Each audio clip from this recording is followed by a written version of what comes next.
Estimados participantes, damos inicio a la segunda sesión del día de hoy. Tenemos el grato placer de contar con la presencia del doctor Sergio Casasa Casanova, quien es abogado por la Universidad Particular de San Martín de Porres, magíster por la Pontificia Universidad Católica del Perú con mención en Derecho Procesal, es profesor de posgrado y pregrado en la Pontificia Universidad Católica del Perú y la San Martín de Porres. Es miembro del Instituto Iberoamericano de Derecho Procesal. Es asociado al estudio Martínez y Torres Calderón Abogados, autor de los libros Las excepciones en el Código Procesal Civil 2014 y El debido proceso de ejecución de obligación de dar suma de dinero en busca de un proceso justo 2016. Asimismo, el doctor Sergio Casasa es participante en diversas obras colectivas de la especialidad, así como en artículos publicados en revistas especializadas. Estimado autor, muchísimas gracias por su presencia en el presente diplomado y sin más que reiterar nuestro agradecimiento, le cedemos el uso de la palabra para que pueda dar inicio a su ponencia. Muchas gracias, doctor. Bien, ante todo, muchas gracias a los organizadores por esta invitación y poder de una u otra manera, ¿no? Juntarnos nuevamente para conversar un tema que es muy, digamos, dinámico, muy actual siempre, ¿no? Que se ha referido a la ejecución. La ejecución, ¿no?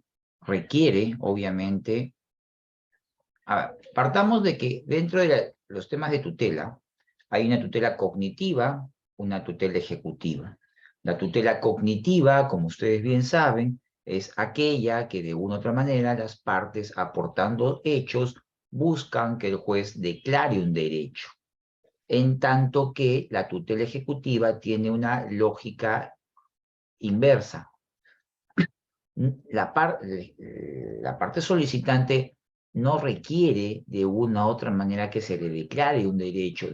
En sí, el derecho ya está preconstituido en un presupuesto al cual nosotros conocemos como título ejecutivo. Lo que busca la finalidad en este proceso de ejecución es que el juez, a través de las vías de hecho, nos conceda lo que por derecho ya tenemos reconocido. Y es lo que promueve la denominada acción ejecutiva. Y nosotros conocemos esta acción ejecutiva como aquel derecho de asumir la iniciativa y de provocar el ejercicio de la jurisdicción en la forma de la ejecución forzada, obviamente para la tutela del propio derecho. A esto se llama acción ejecutiva. Nosotros tenemos una ejecución casi jurisdiccional. De hecho, hoy en día una tendencia está por la desjudicialización de la ejecución. Lo que se busca hoy en día en países recientemente como Portugal, Suiza, Francia, es desjudicializar en parte la ejecución. No significa que la ejecución se deje en manos al 100% de particulares, porque por más que de una u otra manera se busque la desjudicialización, esto no es ajeno a la verificación de un debido proceso y las garantías mínimas que la ejecución debe contemplar. Lo que se busca es trasladar ciertos actos de ejecución a algunos particulares o a algunos terceros, que en algunos casos, dependiendo de los sistemas, dependan o no del Estado, para hacer mucho más rápida la ejecución. Nosotros, por ahora, tenemos una ejecución en un porcentaje mucho mayor a lo jurisdiccional. Son pocas las excepciones en donde obviamente se está de una manera procurando desjudicializar la misma. El proyecto de modificación del Código Procesal Civil busca de una u otra manera ello, ¿no? De alguna forma, ¿no? Colaborar con esta desjudicialización, pero es un tema que se verá en el camino. Entonces, si nosotros vemos el tema de ejecución, y como ya les adelanté, el tema determinante para poder verificar si estamos o no listos o preparados para transitar por la ejecución, es verificar en primer lugar que tengamos un título ejecutivo que de una u otra manera reúna los requisitos como tal para poder acceder a la ejecución. Vean, mis amigos, un tema que yo siempre comento en clases es que hay que hacernos ciertas preguntas, 3 eventualmente, para poder estar seguros de que la ejecución es el camino correcto. Me explico. Cuando nosotros nos llega una obligación, la cual tiene que ser materia de cobranza, si lo queremos ver así, vamos a hablar de obligaciones dinerarias. La primera pregunta que nos tenemos que hacer es si la obligación está contenida, si está plasmada en un título ejecutivo o no, es decir, en un documento que la ley le ha otorgado eficacia ejecutiva o no. Si la respuesta es sí, nosotros vamos a seguir transitando por la ejecución. Si la respuesta es no, pues obviamente vamos a dar un paso al costado y vamos a transitar por el umbral de los procesos de cognición. Y atendiendo al importe de lo que se vaya a demandar, podremos verificar si es un proceso de conocimiento abreviado sumarísimo. Bien. Pero ojo, bien, entendemos que sí, que la obligación está plasmada, subsumida dentro de un documento que la ley le ha otorgado eficacia ejecutiva. Entonces ustedes dirán, listo, ¿ya estoy preparado para la ejecución? No, todavía no. ¿Qué me falta? Una segunda pregunta. Es, oye, ¿y este documento que tiene título ejecutivo cumple con las formalidades de ley? Y si la respuesta es sí, pues vamos a continuar por el umbral de la ejecución. Y si la respuesta es no, pese a que la ley le ha otorgado eficacia ejecutiva, pero el documento no cumple con los requisitos exigidos por la ley, pues definitivamente se irá a una tutela de cognición. Y si ustedes me dicen, sí, mi documento está reconocido por ley, cumple con la formalidad, ¿ya estoy listo para la ejecución? No, todavía no. ¿Qué me falta?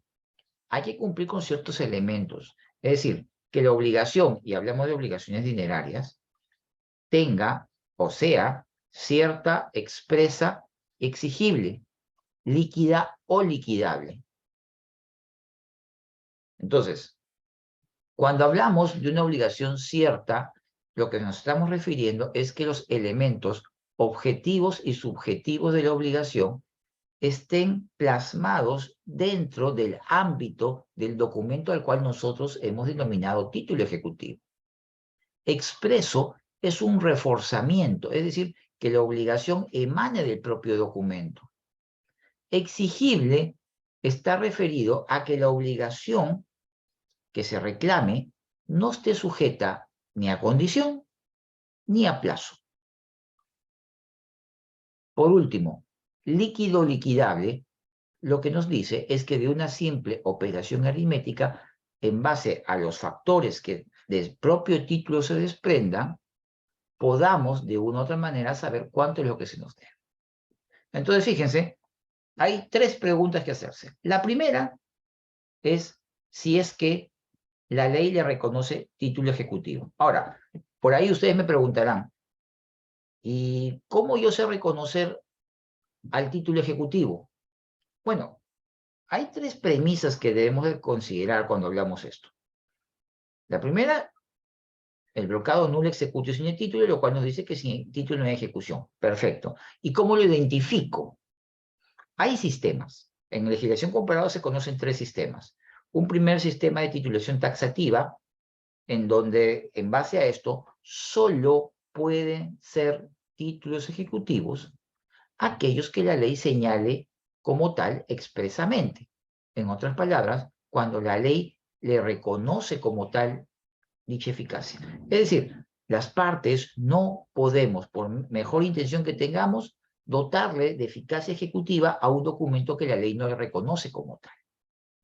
Luego, hay otro sistema enunciativo descriptivo, y este sistema consiste en un método mucho más elaborado que el taxativo, porque en virtud de este, la ley va a determinar los requisitos estructurales del título y sus elementos esenciales.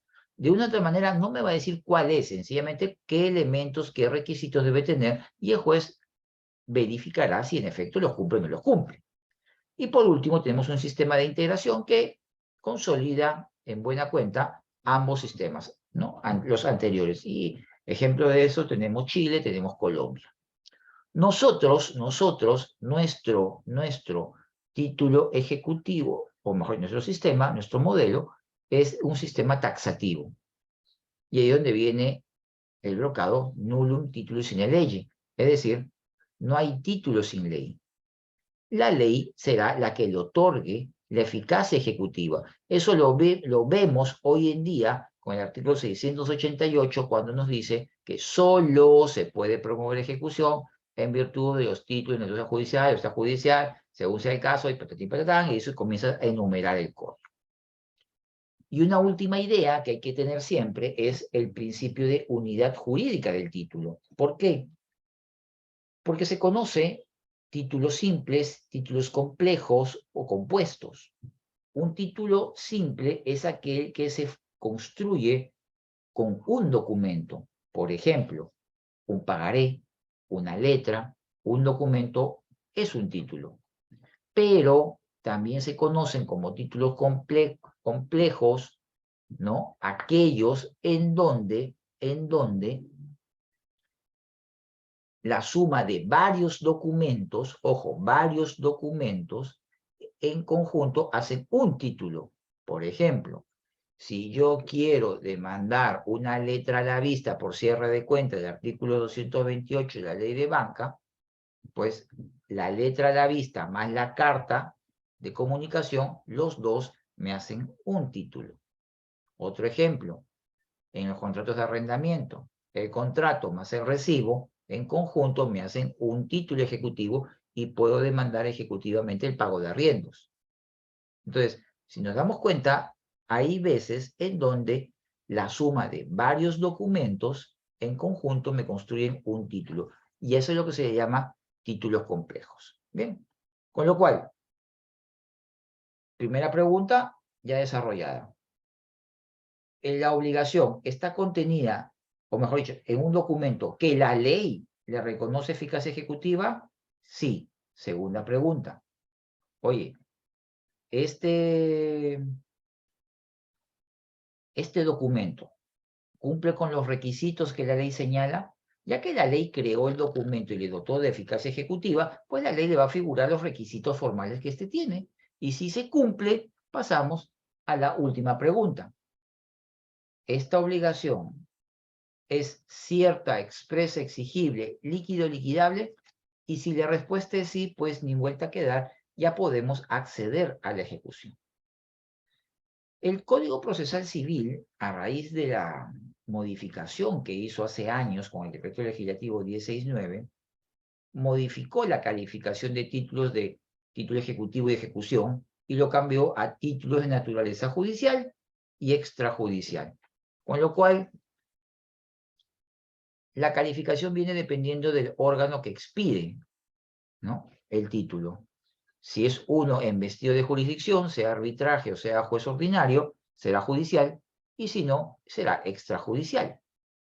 Y entre los documentos que el código reconoce como tal, ojo, los que el Código Procesal reconoce, conocemos las resoluciones judiciales firmes. Recuerden que no solamente hablamos de autos y no solamente hablamos de sentencias, sino también de autos. El auto que declara concluido un proceso por conciliación, el que homologa una transacción, el que pone fin al proceso en cuanto a costas y costos. Estos pueden ser exigidos judicialmente, pero el código exige, al igual que las sentencias, que dicha resolución se encuentre firme. Ojo, hay solo una excepción en el tema de alimentos. Es el único caso en donde se puede proceder a la ejecución provisional, llámese ejecutar la sentencia pese a su apelación. Salvo ese caso, en todos los demás tenemos que esperar que la resolución quede firme. Los laudos arbitrales. Ojo, recuerde que el Código Procesal Civil, pese a los años que han pasado, persiste en el mismo error, y debo confesar que he encontrado resoluciones de unos juzgados comerciales en donde han incurrido en el error, en el sentido de exigir su firmeza. Me explico. Sí, el Código Procesal Civil dice, no vamos a mentir, que el laudo arbitral debe quedar firme para su ejecución. Es verdad, lo dice. Pero recuerden que esta modificación del Decreto Legislativo 1069 colisiona con el texto del decreto legislativo 1071, que es la ley peruana de arbitraje, en donde ésta expresamente establece que para la ejecución de un laudo no requiere de su firmeza, con lo cual tenemos una colisión de norma general versus norma especial, y nosotros sabemos que en estos casos la norma especial, llámese el decreto legislativo 1071, la ley peruana de arbitraje, es la que prima, con lo cual la ejecución debería prosperar sin la exigencia de que esto sea, digamos, firme. De ahí viene un catálogo de documentos de naturaleza extrajudicial. Y entre ellos tenemos las actas de conciliación, ¿no? Las actas de conciliación. Ahora, veo que hay una pregunta justo de esto, y ahí voy a aprovechar. Dice, ¿es posible ejecutar un acta de conciliación que no precisó el plazo para la realización de la obligación de hacer y se puede interpretar un plazo indeterminado o conforme a la esencia misma del propio acuerdo conciliatorio? Fíjense, recuerden que para efectos, el acta de conciliación es un título ejecutivo de naturaleza extrajudicial.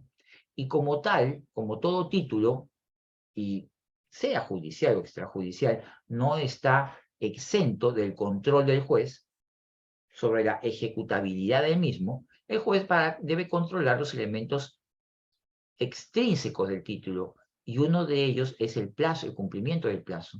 Si hay una obligación, la que fuera, y esto, ojo, inclusive en un laudo arbitral, en donde no aparezca el plazo de cumplimiento, el juez de ejecución no puede ejecutar el acta. Se miran, ¿pero por qué? Señores, porque hay un principio de legalidad que debe respetarse en la ejecución. La ejecución es un proceso diferente que la cognición. Y si queremos entrar a ejecución, se debe cumplir con todos los requisitos. La carencia de uno de ellos va a obligar a que esto se distraiga a otra vía procedimental, no la de ejecución. Bueno, entonces, por ahí queda claro. Ahora, los títulos valores, todos en general, todos, son de una u otra manera documentos que tienen eficacia ejecutiva. Y esto es porque la ley de una manera lo determinó. En otros países, como en España, no lo tienen. Y si de casualidad alguien me dice, oye, ¿y por qué la ley le da a unos sí y otros no? Yo les diría que esto pasa por un tema de política legislativa, en el sentido de querer promover o reforzar algunas actividades económicas. Conforme vamos a ver, cuando el gobierno quiere reforzar cierta actividad, dota de instrumentos de tutela mucho más rápido que hagan atractivo la inversión. Y para darles un ejemplo, podemos ver el siguiente caso, en el sentido que los valores mobiliarios que administra Cavalli, esos también pueden ser exigidos ejecutivamente. Las famosas liquidaciones que emite Cavalli. Cavalli, que es una entidad de liquidación y compensación de valores, emite, o mejor dicho, materializa un valor desmaterializado. Le puedo poner el ejemplo. Si yo quiero descontar facturas y las paso por Cavalli, Cavalli desmaterializa las facturas, y al momento de que sean impagas las mismas y yo quiero cobrarlas, tengo que pedir hacer el procedimiento de materialización. Y el procedimiento de materialización va a terminar en un formato que unilateralmente emite Cavalli. Ojo, no lo firma ni el acreedor ni el deudor, pero ese solo documento tiene eficacia ejecutiva. Oye, ¿y por qué han hecho eso? Para darle fuerza al mercado bursátil. Y como tal, ahí vamos a ver más adelante que hay ciertas actividades distintas a las que aparecen en el Código Procesal Civil, a las cuales se le ha intentado dotar de eficacia ejecutiva, justamente para reforzar dicha actividad. Tenemos también nosotros la prueba anticipada, ¿no? Que contiene un documento privado reconocido, y la copia certificada de la prueba anticipada, que tiene la absolución de posiciones expresa o ficta. Estas pruebas anticipadas, que propiamente no deberíamos llamarlo así, porque eso son diligencias preparatorias. Recordemos que la diligencia preparatoria está diseñada para la confección y construcción de títulos ejecutivos, mientras que las pruebas anticipadas tienen naturaleza cautelar, cautelar de la prueba. Y eso lo ponía así Piero Calamandrei. Entonces, ojo, el problema está que en nuestro Código Procesal Civil hemos juntado, mezclado dos instituciones que tienen finalidades distintas y le hemos puesto un mismo requisito, lo cual genera ciertos problemas en la práctica. Ahora, también tiene eficacia ejecutiva las transacciones extrajudiciales. Aquellos acuerdos que extrajudicialmente se hayan arribado tienen también eficacia ejecutiva y pueden ser exigidos en un proceso de ejecución. Tenemos también los documentos impagos de renta por arrendamiento. Como ya les adelanté, acá tiene un título complejo, porque contrato más recibo en conjunto hacen un título ejecutivo. Las obligaciones que constan en testimonio de escritura pública, estas también tienen eficacia ejecutiva. Y el Código Procesal Civil se cuidó de dejar abierta la compuerta para que otras normas, otras leyes, también puedan incorporar documentos con eficacia ejecutiva. Y acá, por ejemplo, para enunciar algunos, la ley de banca habla de la liquidación de saldo deudor, artículo 132, inciso séptimo. Tenemos la letra a la vista, artículo 228 de la ley de banca, en donde hay una emisión de una letra y protesto por falta de aceptación en caso de cierre de cuentas corrientes. Tenemos también las famosas LPC para cobranzas, artículo 37 del sistema privado de pensiones. Tenemos también, digamos, la Ley General Sociedades, artículo 313, en el tema de certificados representativos de obligaciones, lo que es el leasing, arrendamiento financiero. Tenemos las medidas correctivas reparadoras, ojo, la ley en el Código de Protección al Consumidor, ¿no? Y si se dan cuenta, estas son normas que están dispersas y que de una u otra manera,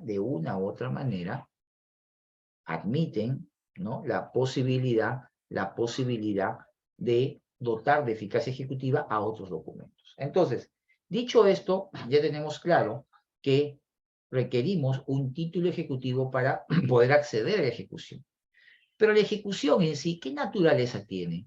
Obviamente es diferente que el proceso de cognición. Y muchas veces se ha discutido, y de hecho los españoles en algún momento eran de la posición, dada una mala interpretación, una mala interpretación que hicieron de un texto alemán, consideraban que su proceso de ejecución era uno de naturaleza de cognición sumaria. Recuerden que los procesos de naturaleza de cognición sumaria son aquellos limitados cuantitativa y cualitativamente.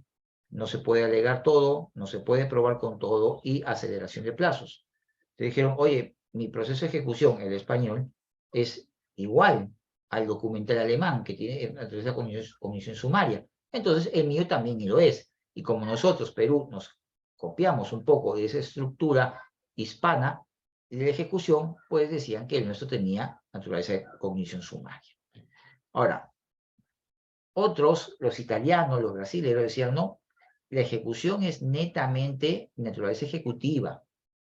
Y ojo, se repudia todo incidente cognitivo, al punto que las oposiciones o contradicciones, en estos casos, se realizan en un proceso aparte, no en el principal. Por último, Lippmann era la posición que tenía naturaleza mixta. ¿Mixta por qué? Cuando no hay oposición de la parte ejecutada, su naturaleza es ejecutiva. Cuando hay oposición por la parte ejecutada, su naturaleza es cognitiva. Y eso obviamente no se lo podemos admitir porque en base a excepciones no se generan reglas. Si ustedes me preguntan a mí cuál es la naturaleza de nuestro proceso, yo consideraría que de una u otra manera está más cerca a la naturaleza propiamente ejecutiva. Fíjense, punto 1 responde a un lenguaje ejecutivo. No habla de demandante-demandado, habla de ejecutante-ejecutado. Los presupuestos procesales se manejan diferentes en la cognición que en la ejecución. Vean que en la cognición se busca declarar un derecho, mientras que en la ejecución no. La contradicción es una eventualidad en la ejecución. No es, ojo, no es una etapa propia. Y recuerden que en nuestra ejecución no hay sentencia. Entonces, dicho esto, fíjense más o menos a entrada de un proceso de ejecución, cómo funcionan los presupuestos. Porque acá es diferente.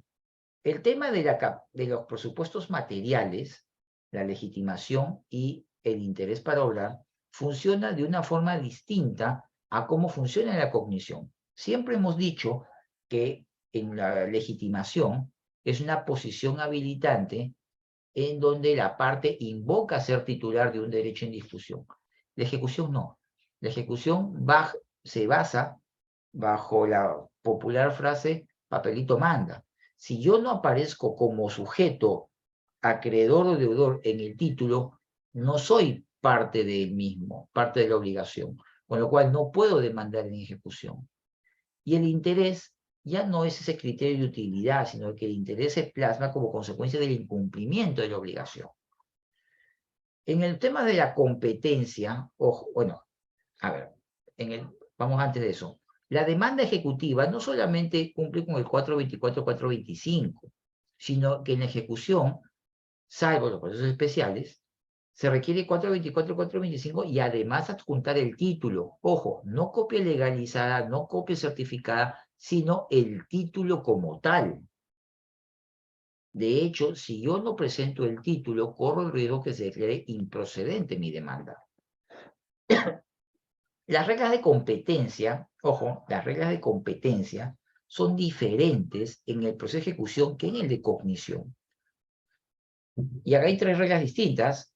Si hablamos de títulos de naturaleza extrajudicial, de más de 100 URP para arriba, juez civil. Menos de 100 URP, juez de paz letrado. Si el título es de naturaleza judicial, el juez que emitió el título es el pertinente.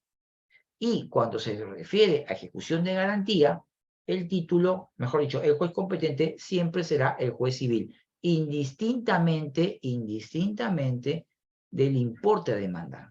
Esto en razón a la cuantía. Pero en razón al territorio, claro, se maneja en base al domicilio del ejecutado. Yo les comento que de una manera el anteproyecto de modificación del Código Procesal Civil que hace un par de años se colgó, o un poquito más atrás, se colgó en la página del Ministerio de Justicia, proponía, muy a la italiana, que el juez de la ejecución fuese el juez que va a rematar el bien con el cual se van a cobrar los acreedores. Claro, porque la idea era, oye, ¿quién está en mejor aptitud de rematar? El juez que está en mejor aptitud de rematar es el juez que al final debe ver la ejecución. Pero el proyecto ya modificó y renueva el criterio que hoy en día mantenemos, domicilio de los obligados. Entonces, hoy en día, la competencia en base al territorio se fija en base al domicilio de los demandados. Pero a partir del 2004 tenemos que sumarle que si el domicilio del demandado se ha creado la subespecialidad comercial, para los ya no será competencia del juez civil, sino del juez subespecialidad en lo comercial, ¿no? Y el juez de especialidad comercial, ¿qué cosa ve hoy en día? Fíjense, ve todos los temas referidos a títulos valores, ley general de sociedades, ley general del sistema financiero, tema de mercado de valores, contratación mercantil, todo lo referido a transporte terrestre, marítimo, fluvial, lacustre y aeronáutico, los temas de prueba anticipada, tercerías y medidas cautelares a los temas que antes he mencionado, lo que se refiere a ejecución del laudo arbitral también. Entonces, fíjense todo lo que es competente. Entonces, fíjense, tengo mi demanda, tengo un título, el cual contiene una obligación cierta, expresa, exigible, líquido y liquidable, cumple con la formalidad que la ley establece. Verifico mi juez competente, que es el juez del domicilio del ejecutado, cualquiera de ellos, e interpongo mi demanda. La demanda va a ser calificada por el juez, y el juez puede controlar ab initio todos los elementos extrínsecos del título. Verificar, obviamente, que cumpla con la formalidad, verificar, obviamente, que esto cumpla con una obligación cierta, expresa, exigible, líquido y liquidable. Y ojo que este análisis no solamente se limita, ojo con lo que les digo, a títulos de naturaleza extrajudicial, Lo que les estoy diciendo que esto también puede incluir halagos arbitrales, porque no está exento la función de contralor del juez de ejecución de ver estos requisitos. Y acá inclusive ya ha habido plenos jurisdiccionales de los años 2015, 2016 que han ratificado la posibilidad que el juez de ejecución controle los requisitos generales del título ejecutivo. Entonces, el juez al verificar ello puede que pasen dos cosas. Punto uno, que definitivamente el título amerite ejecución, o punto dos, que no lo amerite. Si no lo amerita, declara improcedente la ejecución. Y ojo, esta resolución es apelable. ¿Por qué les digo esto? Porque a diferencia de los procesos cognitivos, la apelación en este caso no se pone a conocimiento del ejecutado. La resolución de improcedencia solamente se pone a conocimiento cuando queda firme. Por ende, si apelan la resolución, a diferencia de que los procesos cognitivos, no se pone a conocimiento la apelación. No, solo se pone a conocimiento la improcedencia cuando ésta queda firme. Ahora, y si el código, y si digamos, si por A o por B, entonces, nuestro título reúne los requisitos, el juez va a expedir un mandato ejecutivo. Un mandato ejecutivo que hoy en día contiene una orden de pago, ¿no? Ordena pagar una obligación X al ejecutado o ejecutados, otorgándole un plazo para el pago, bajo percibimiento inicial de ejecución forzada. Vea, antiguamente, con el Código 93, inicialmente nace con plazo, pero hubo una modificación que le quitó el plazo al mandato ejecutivo y nos quedamos con un mandato ejecutivo sin plazo. El decreto legislativo 1069 hace diversas modificaciones y por un tema interpretativo de los jueces ya le han otorgado un plazo. Y el plazo obviamente va a variar dependiendo del tipo de título que estamos hablando.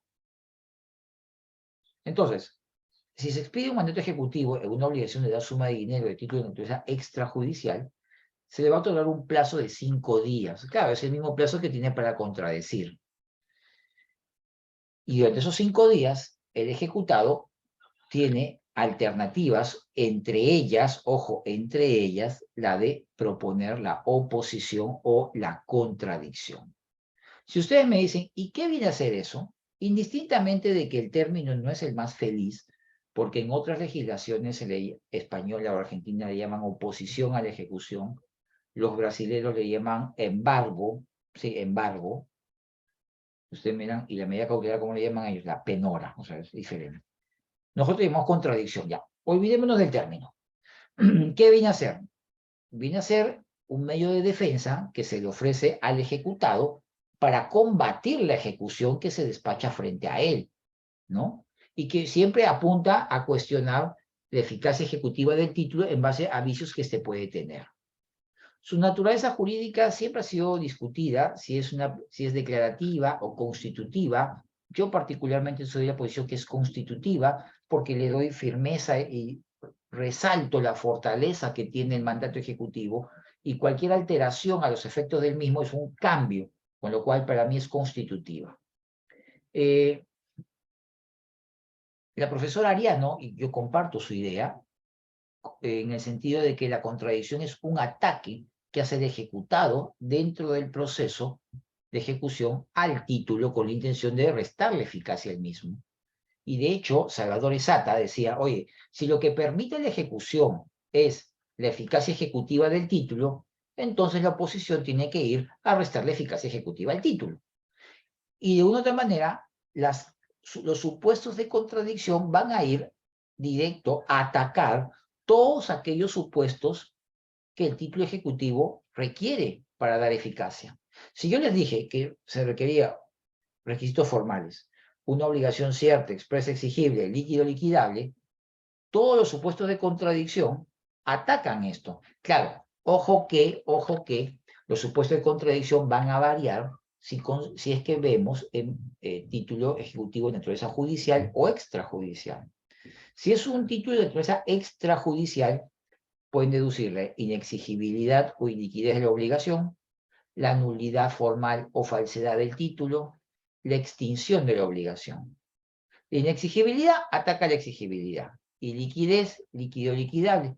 Nulidad formal, obviamente, los efectos de forma. Falsedad, bueno, por su propio sentido, se entiende. Y extinción de la obligación. Y ojo, que a diferencia de otras legislaciones, la extinción en nuestro caso abre el abanico a todos los supuestos de extinción que el Código Civil regula.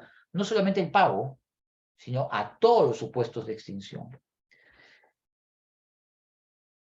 Sistemáticamente, la contradicción nos la hemos copiado muy a la española.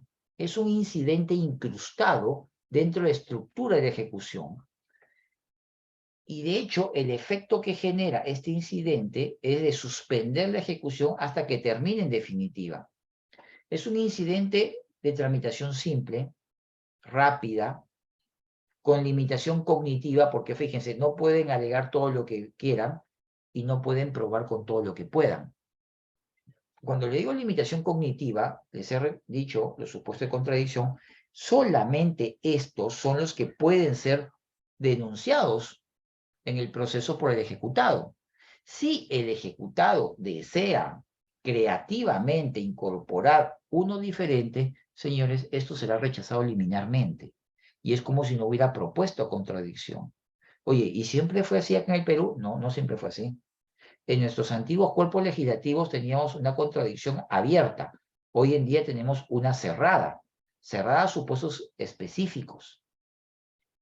Entonces, en tanto y en cuanto, obviamente, esto de una u otra manera cumpla con los supuestos, lo que va a pasar es que se va a correr traslado de la contradicción para la absolución del ejecutante.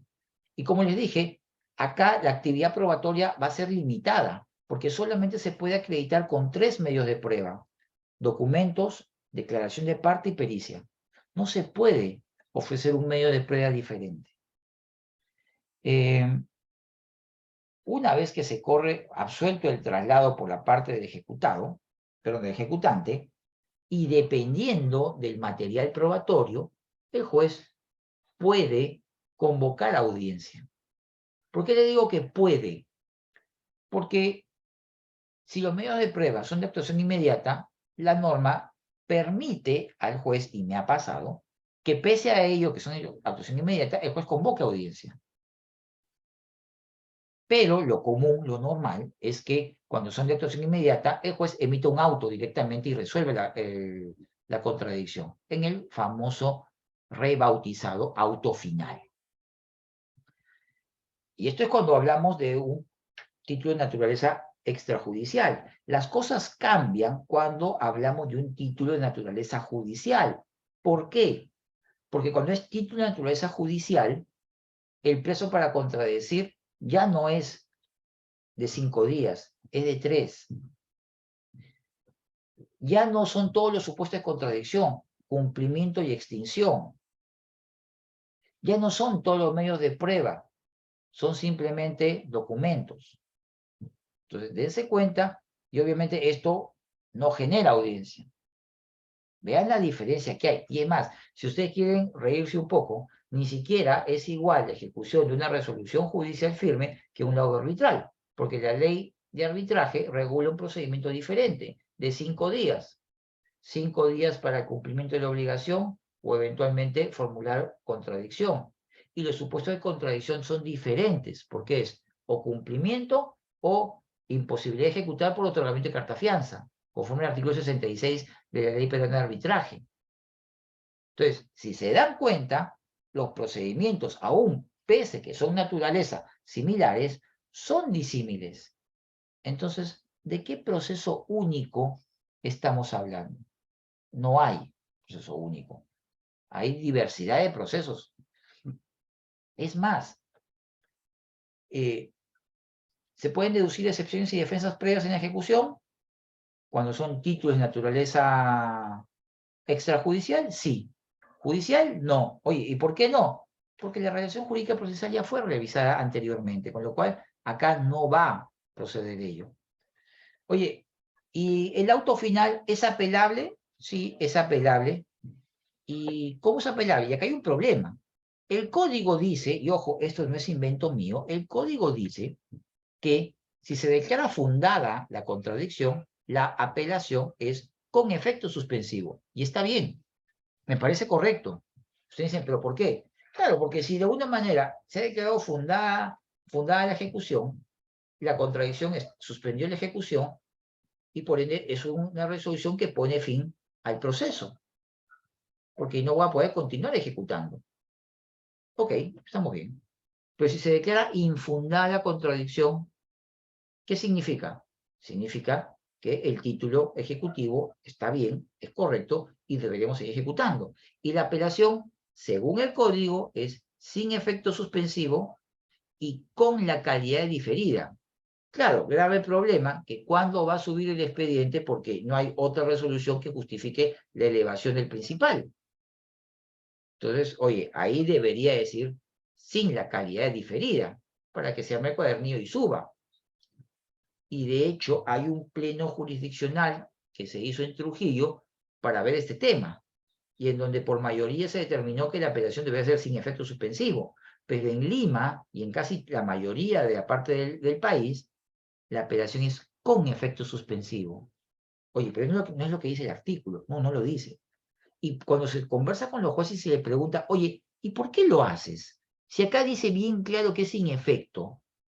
Los jueces dicen, oye, pero tú te imaginas qué pasaría si yo doy inicio a la ejecución y luego arriba me revocan la resolución. No, pues, pero es que eso no tiene por qué estresarnos si consideramos que la ejecución forzada se inicia, ojo, se inicia con la firmeza del auto que desestimó la contradicción. Si ustedes leen el 728 hoy en día, señores, no tengo que esperar a que quede firme para continuar, simplemente. Y ahora, a raíz de las modificaciones de la casación, ya esto haría mucho más rápido la ejecución. El proyecto de modificación de casación estaba pensado en que los procesos de ejecución no vayan a la Corte Suprema, que es lo que se espera. Entonces, mucho se simplificaría el trámite en esos casos. Con lo cual, dense cuenta cómo es la estructura promedio de un procedimiento de ejecución. Y ojo, si hablamos de ejecución de garantía, es un proceso de 3 días, porque se interpone la demanda, se expide el mandato ejecutivo, otorga el plazo de pago de 3 días, formula contradicción por los mismos supuestos que hemos conversado. Dependiendo de la actividad probatoria, vamos a ver si es que nos vamos a, digamos, audiencia o no, e igual se emite un auto final. La estructura procedimental se parece, pero hay diversos cambios. Ahora, hoy en día también mucho va a cambiar la forma de litigar dependiendo del juez competente. ¿A qué me refiero? Y en ejecución es mucho más, digamos, palpable este cambio. No es igual litigar un proceso de ejecución, por decir, en el Callao, en Lima Norte o en Lima Sur, que hacerlo en juzgados comerciales. ¿Por qué? A ver, punto 1. Juzgados comerciales trabajan en eje, expediente electrónico, los otros expediente físico. Hay una gran diferencia de litigar entre el físico y el electrónico. Hoy en día, a esta hora, termina esta conversación y el que quiere se puede meter a leer su expediente. Lo puede hacer, lo cual con el físico no. Y es más, ha pasado que por un defecto del sistema podemos ver inclusive hasta los escritos que están sin proveer. Con lo cual, bueno, hay falla de sistema, hay que mejorarlo, pero de una manera permite revisar el expediente rápidamente.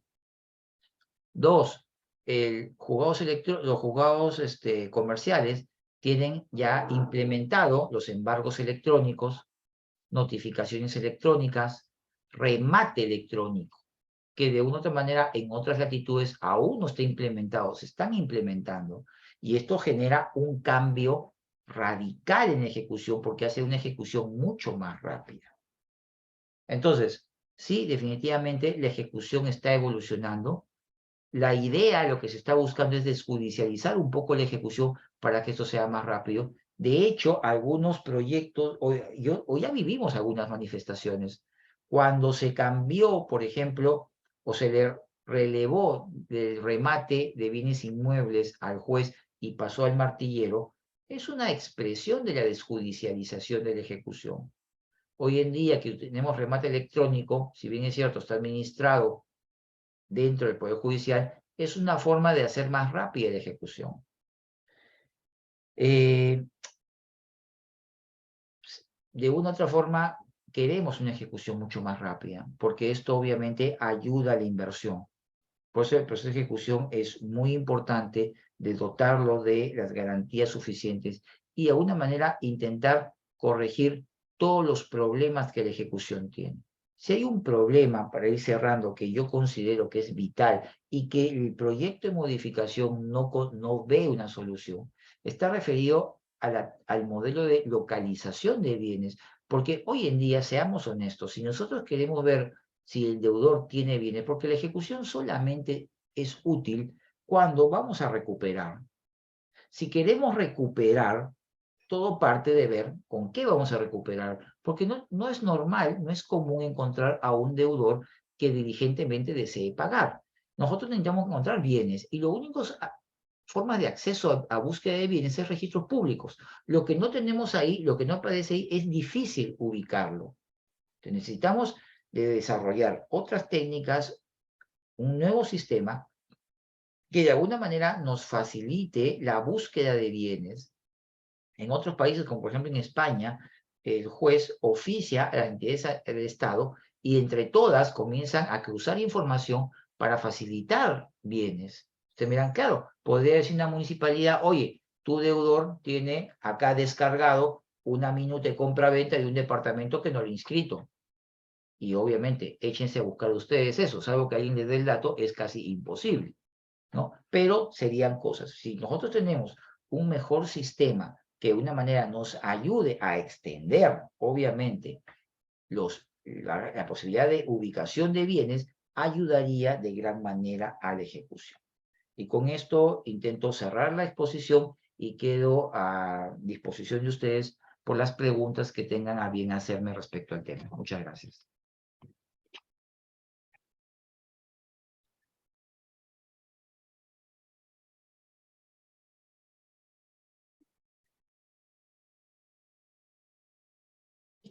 Doctor. Sí, Ana María, te escucho.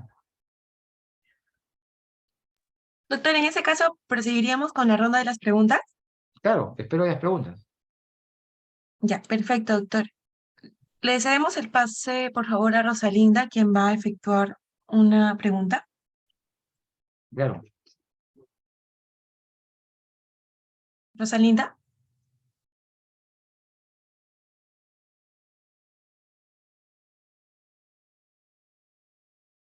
Doctor, parece que no se encuentra. En todo caso, que vuelva a levantar la mano para hacerle el uso de la palabra. Sin embargo, aquí también tenemos algunas preguntas hechas por los participantes.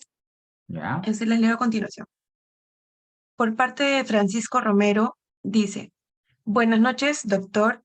¿Es posible ejecutar una acta de conciliación que no precisó el plazo para la realización de la obligación de hacer en la vía civil y se puede interpretar un plazo indeterminado según o conforme la esencia misma del propio acuerdo conciliatorio? Claro, esa respondimos en la exposición y dijimos que no, que obviamente el plazo tiene que estar contenido dentro del acta, caso contrario tendría que irse a un proceso cognitivo exigirla, no a ejecución. Ya, perfecto, doctor. La siguiente pregunta es, doctor, como parte de la ejecución de una hipoteca matriz en un proyecto inmobiliario, ¿podría sacar a remate un proyecto que no está independizado en registros públicos? Lo que pasa es que ahí lo que ejecutarías es la matriz, y en tanto y en cuanto no se independice, no vas a poder de una u otra manera ramificar a las unidades inmobiliarias que estén terminadas. Ahí rematas todo, lastimosamente es así. Muchas gracias, doctor. La siguiente pregunta dice ello. Doctor, sobre la factura negociable, actualmente los jueces piden la constancia de titularidad e inscripción, título ejecutivo, físico emitido por Cavalli o puede ser digital que ellos emiten. No, no. Yo ya tenía ejecuciones así y solicitan la constancia de Cavalli, la constancia de inscripción. Es un procedimiento que Cavalli hace previamente, que te dura más o menos algo de 15, 20 días, pero sí, los jueces comerciales lo tienen claro que es el título ejecutivo en estos casos. No puedes todavía ejecutar, obviamente, un valor desmaterializado si es que no lo materializas. Muchas gracias, doctor. Doctor, ¿sería posible que le pueda formular dos consultas adicionales que han planteado los participantes? Claro. Bien. Dice lo siguiente. Doctor, una consulta. ¿Qué medida cautelar se puede interponer ante una obligación de dar suma de dinero en un proceso de ejecución de naturaleza extrajudicial y cuál es el estándar de prueba en el Código Procesal Civil? A ver, vamos por partes. ¿Qué medida cautelar se puede plantear? Ojo, todas las que son pertinentes, ¿no? Dentro de las obligaciones de la suma de dinero. Tienes las medidas para futura ejecución forzada, el secuestro, ¿no? Puede ser conservativo, el embargo, sea en depósito, intervención en recaudación, en administración, la retención, la inscripción en todas sus variables. O sea, todas ellas son susceptibles de que puedas plantear. Ahora, tu otra pregunta respecto al estándar de prueba, no hay un estándar de prueba establecido propiamente en el Código Procesal Civil, a diferencia de lo que pasa en materia penal. No hay un estándar todavía aún establecido. Muchas gracias, doctor. Le formulo la siguiente pregunta. ¿Se puede llevar a cabo un remate del inmueble si el bien que consta inscrito en registro es un terreno que se superpone parcialmente con otro terreno que está en posesión de un tercero, que incluso ha hecho construcciones? Bueno, de hecho, una cosa es que se puede y otra cosa es que se deba, ¿no? De que se puede, obviamente, si no se alerta a esto, después va a ordenar la ejecución. El problema está cuando, obviamente, salta el inconveniente. Lo que debería ir es previamente la ejecución, porque requiere una ejecución limpia, en donde se pueda individualizar, es suspender la ejecución hasta que esto se aclare. Con lo cual, si sale el incidente antes de la ejecución, el juez la puede suspender. Muchas gracias, estimado doctor. Y bueno, con ello ya le comentaría la pregunta final. Dice lo siguiente. Doctor, en la resolución de ejecución se puede solicitar como consentida y ejecutada en primera instancia si la otra parte abandonó. A ver. La resolución de ejecución se puede solicitar como consentida ejecutoria en primera instancia. A ver, si se declara el abandono, obviamente, de la ejecución, esta no va a continuar y va a culminar el procedimiento, ¿no? No sé si va por ahí el tema de la pregunta. O sea, el abandono se declara en primera instancia, ¿no? Con lo cual ahí terminaría, obviamente, la ejecución. Si se declara el abandono, no puede continuar la ejecución. Muchas gracias, doctor. Con ello hemos finalizado la ronda de las preguntas. Asimismo, muchas gracias a los participantes que las han formulado. En ese sentido, doctor, con ello ya hemos dado por finalizada la sesión, la presentación del día de hoy, y le agradecemos de nombre del equipo y esperamos poder contar con usted en próximas oportunidades, doctor. Listo, muchísimas gracias. Hasta luego. Muchas gracias, doctor.